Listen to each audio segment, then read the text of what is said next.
Hello student, welcome to अपनी पाठशाला। आज हम सीखेंगे रेलवे में पूछे गए और कुछ इंपॉर्टेंट सवाल जो कि चाल, समय, दूरी पर आधारित हैं, जो बार-बार रेलवे में पूछे गए हैं। तो चलिए देखते हैं। पहला सवाल यहाँ पर दिया है कि 56 किलोमीटर की चाल से गतिमान एक ट्रेन 27 सेकंड में एक खंभे को पार करती है। ट्रेन की लंबाई क्या होगी? यानी क्या दिया है? 56 किलोमीटर की चाल से चल रही है ट्रेन, यानी कि ट्रेन की स्पीड दे रखी है हमें। क्या दे रखी है? स्पीड दे रखी है 56 किलोमीटर प्रति घंटा। तो इसको मीटर प्रति सेकंड में बदल लेंगे। तो 56 में गुणा करेंगे 5/18 का, ये मीटर प्रति सेकंड हो गया।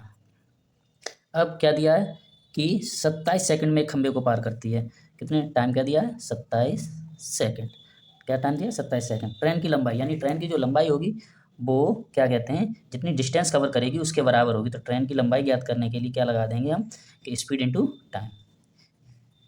तो 56 गुणा 5/18 गुणा 27 कट जाएगा। ये 9 से 2 बार, 9 से 3 बार और 3 से ये 28 बार, वो 2 से 28 बार कट जाएगा। इन तीनों का गुणा करेंगे तो कितना आएगा? 420 मीटर। तो ये ट्रेन की लंबाई हो गई, यानी हमारा ऑप्शन डी सही है। कौन सा ऑप्शन सही है? डी। तो चलिए देखते हैं एक और सवाल। सवाल दिया है 72 किलोमीटर प्रति घंटा की रफ्तार से चलने वाली 110 मीटर लंबी रेलगाड़ी को 132 मीटर लंबा पुल पार करने में कितना समय लगेगा? यानी कि यहाँ पर ट्रेन की स्पीड यहाँ भी दे रखी है। स्पीड क्या दी गई है? स्पीड दे रखी है 72 किलोमीटर प्रति घंटा। ट्रेन की स्पीड क्या दे रखी है? 72 किलोमीटर प्रति घंटा। इसको बदल लेंगे, कन्वर्ट करते हैं। तो 72 गुणा 5/18, 18 चौके 72, यानी कि 20 मीटर प्रति सेकंड। ये हो गई ट्रेन की स्पीड। अब क्या कह रहा है कि 110 मीटर लंबी रेलगाड़ी है और 132 मीटर लंबा पुल पार कर रही है, तो उसको कितना समय लगेगा? तो यहाँ पे डिस्टेंस जो कवर करेगी ट्रेन, डिस्टेंस क्या कवर करेगी? अपनी लंबाई के बराबर और पुल की लंबाई के बराबर। तो उसकी लंबाई कितनी है? 110, और पुल की क्या लंबाई है? पुल की लंबाई है 132। पुल की लंबाई कितनी है? 132। तो टोटल लंबाई क्या हो गई इसकी? 242 मीटर। ये हो गई। तो इतनी डिस्टेंस ये कवर करेगी। तो हमें क्या निकालना है? उसको कितना समय लगेगा? टाइम निकालना है। क्या निकालना है? टाइम। तो टाइम क्या हो गया? Distance upon speed. तो डिस्टेंस 242 है और स्पीड 20 है। इसको हल करेंगे तो कितना आएगा? लगाते हैं। 20 एकम 20, 4 बचे, 20 दूनी 40, दशमलव के बाद एक अंक और आ जाएगा। 20 एकम 20, तो 12.1 सेकंड में ये पुल को पार कर देगी। ये हमारा आंसर है, यानी ऑप्शन सी सही है।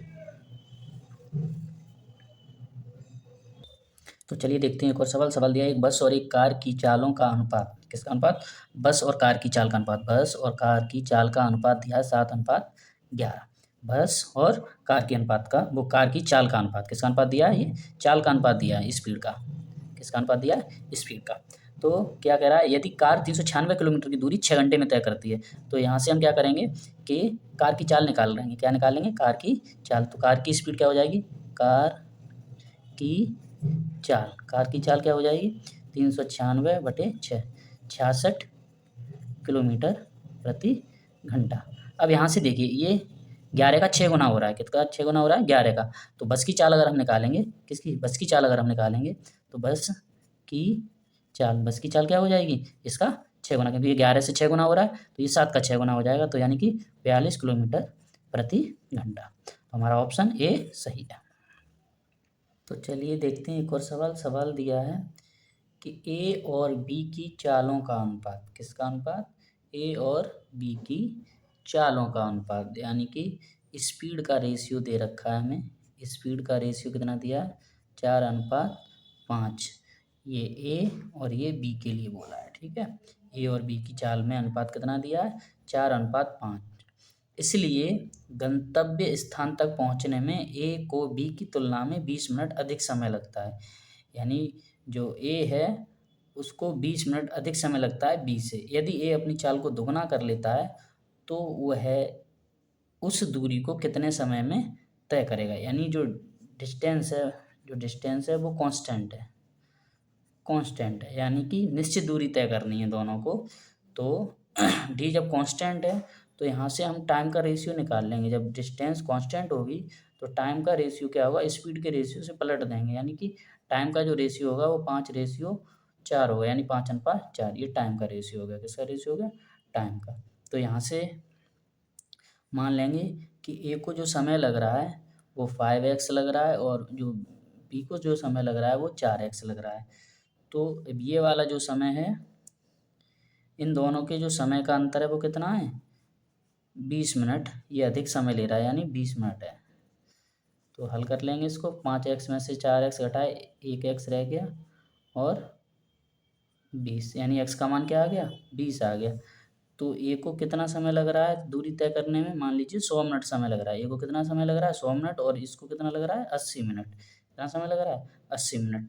तो क्या कह रहा है, यदि ए अपनी चाल को दुगना कर दे, जब चाल को दुगना कर देगा, तो जब चाल को दुगना कर देगा तो समय कितना लगेगा। चाल को दुगना करने पर अभी मान लो 100 मिनट लग रहा है, तो जब चाल को दुगना करेगा तो समय आधा रह जाएगा। क्या रह जाएगा, आधा। तो चाल को दुगना करने पर समय क्या लगेगा उसको, 50 मिनट। तो यानी कि तो चलिए देखते हैं अगला सवाल। अगला सवाल दिया, रामू एक निश्चित स्थान पर 30 घंटों में पहुंच सकता है। रामू एक निश्चित स्थान पर कितने समय में पहुंच सकता है, 30 घंटों में। टाइमिंग क्या दे रखी है, 30 घंटा। कितना टाइम दिया है, 30 घंटे में पहुंच सकता है। यदि वह अपनी चाल में उसके 1/15वें हिस्से की कमी करता है तो वह उतने ही समय में 10 किलोमीटर कम दूरी तय करता है। उसकी चाल ज्ञात कीजिए। यानी कि उसने अपनी स्पीड कम कर ली, 30 घंटे में पहुंच रहा था कहीं पर, लेकिन क्या हुआ कि स्पीड में कमी कर रहा है। तो उसकी स्पीड हम मान ले रहे हैं, उसकी स्पीड क्या है, x मान ली। अब उसने इसमें क्या किया, कमी कर दी।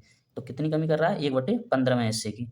तो कमी करने के बाद उसकी चाल क्या हो जाएगी, x माइनस, इसी में तो कमी कर रहा है, x माइनस x/15 यानी कि 14x/15। ये उसकी स्पीड हो गई। क्या हो गई, स्पीड। तो एक निश्चित दूरी तय कर रहा है, 10 किलोमीटर कम समय लगता है। तो इतनी दूरी तय करने में उसको कितना समय लगा, और वो 30 घंटे में 10 किलोमीटर कम तय कर रहा है। कितनी कम कर रहा है, 10 किलोमीटर कम तय कर रहा है 30 घंटे में। तो उसकी चाल ज्ञात करनी है। क्या ज्ञात करना है, उसकी चाल बतानी है। तो देखते हैं आगे क्या करना है। तो 30 घंटे में कितनी दूरी तय कर रहा है वो देखना है दोनों चालों से। तो देखिए ये 30 घंटे में इसने x की स्पीड से चलेगा तो 30 गुणा x, ये इतनी डिस्टेंस कवर की। और जब इस स्पीड से चलेगा तो 14x/15 गुणा 30, तब ये। तो इन दोनों दूरियों का जो अंतर है वो कितना है, वो 10 किलोमीटर है। कितना है, 10 किलोमीटर। हल कर लेंगे, 15 दूनी 30 और 14 दूनी 28। 30x में से 28x घटाया तो कितना रह गया, 2x बराबर 10। तो x की वैल्यू क्या आ गई, 5 आ गई। क्या आ गई, 5। तो उसकी चाल क्या हो गई, 5 किलोमीटर प्रति घंटा। क्या हो गई, 5 किलोमीटर प्रति घंटा। तो हमारा ऑप्शन बी सही है। कौन सा ऑप्शन सही है, बी ऑप्शन सही है। अगर वीडियो पसंद आया तो वीडियो को लाइक करें, शेयर करें, चैनल को सब्सक्राइब जरूर करें। धन्यवाद, मिलते हैं अगली वीडियो में।